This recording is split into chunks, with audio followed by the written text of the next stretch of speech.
Hello বন্ধুরা, এখন বাজে সকাল 7টা আর আমরা চলে এলাম দত্তপুকুর প্ল্যাটফর্মে। আর আমরা যাব এখন ঠাকুরনগর মেলাতে। আর আমরা কিন্তু চলে এলাম ঠাকুরনগরে। আর তোমরা দেখতেই পাচ্ছ প্ল্যাটফর্মে প্রচণ্ড ভিড়, যেরকম প্ল্যাটফর্মে ভিড় আর সেরকম রেল লাইনের। এখানে কোথাও একটুও জায়গা, কোনো জায়গায় খালি নেই যে কোথা দিয়ে হেঁটে মানুষ যাবে, প্রচণ্ড ভিড়ের। আমরা ট্রেন থেকে নেমেও পড়লাম, নেমে রেল লাইন ধরে হাঁটা শুরু করলাম কিন্তু। আর আমাদের ভূভূষণা ওর বাবার কোলে উঠে বসে পড়েছে, আর ও কিছুতেই নামবে না এই ভিড়ের মধ্যে, ওর বাবার কোলেই যাবে। আর তোমরা তো দেখতেই পাচ্ছ দুপাশে কত দোকান বসেছে। আমাদের ভূভূষণা বায়না করতে করতে যায় এটা নেব ওটা নেব। আর আমরা অলরেডি চলেও এলাম কিন্তু মেলার মাঠে। আমরা কিন্তু চলে এলাম মেলার মেন গেটে, মানে মন্দিরের সামনে। আর এই দলের জন্য আমরা কিন্তু ওই পিঠে যেতেও পারছি না। তোমরা দেখতে থাকো এরা কীভাবে ডাঙ্কা বাজাচ্ছে।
আর আমরা কিন্তু চলে এলাম মন্দিরে।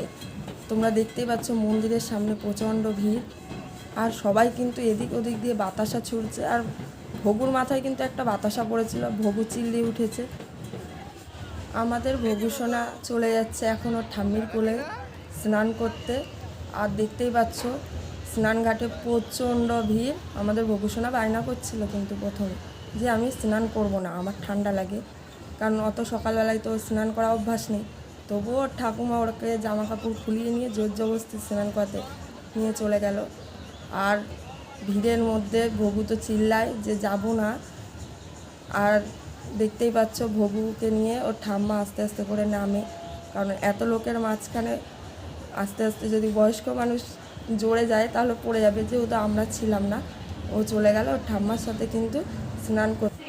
আর আমাদের ভূভূষণা মেলার মাঠে এসেই ওর প্রথম থেকেই বায়না ছিল এই জাম্পিং চড়ার জন্য, তো ওর বাবা ওকে জাম্পিংয়ে তুলে দিল। আর দেখতেই পাচ্ছ ভূভূষণা কত সুন্দর খেলা করছে উঠে ওর ভিতরে, আর ওর ঠাকুমা নিচে বসে বসে পাহারা দিচ্ছে। তারপরে আমাদের ভূভূষণা জাম্পিং থেকে নেমে বায়না ও খেলনা কিনবে। তো আমরা সব খেলনার দোকানে দেখছিলাম কোন খেলনাটা ওকে কিনে দেওয়া যায়, কারণ ওর পছন্দ মতো আমাদের খেলনাগুলো কিনে দিতে হবে। তাই ওকে দেখাচ্ছিলাম যে কোন খেলনাগুলো তুই নিবি। ও তো অনেক ধরনের খেলনাই পছন্দ করেছে, বায়নাও করছিল, কিন্তু সব তো কিনে দেওয়ার সামর্থ্য হয় না, যেহেতু আমরা গরিব। তো যে কম দামে যতটুকু পেরেছি ওকে দিয়েছি। আর ভগুর খেলনা পছন্দ করতে করতে আমি নিজের জন্য দেখলাম যে ওখানে খুব সুন্দর সুন্দর ক্লিপ, আরও সুন্দর সুন্দর অনেক জিনিস বসেছিল। তো আমিও নিজের জন্য কিছু জিনিসও কিনে নিলাম। আর এই দেখতেই পাচ্ছ তোমরা সবাই, ভূভূষণা আমার কাছে কিন্তু অনেকক্ষণ থেকে আইসক্রিম যাচ্ছিলো। আমি কিন্তু ওকে কিনে দিইনি, যেহেতু ঠান্ডা লাগবে, কিন্তু ওর ঠাকুমার সাথে লুকিয়ে লুকিয়ে গিয়ে ঠিকই আইসক্রিম কিনে এনে দেখো কী সুন্দর ঠাকুমার কোলে বসে বসে লুকিয়ে লুকিয়ে আইসক্রিম খাওয়া শুরু করে দিয়েছে। তারপরে ওর বায়না ছিল ও বোট চড়বে, কিন্তু এত রোদ দূরে আমি তো ভাবছিলাম ওকে বোটে উঠতেই দেবো না, কিন্তু ও ঠাকুমার সাথে ঠিক প্ল্যান করে দেখতেই পাচ্ছ বোটে উঠেও পড়েছে গিয়ে ঠাকুমাকে নিয়ে গিয়ে। আর ও এটা চড়ে কিন্তু খুব খুশিও হয়েছে। আমরা ভাবছিলাম রোদ্দুরে ওর হয়তো কষ্ট হবে, কিন্তু ওর দেখো শরীরে একটুও কোনো কষ্টই নেই।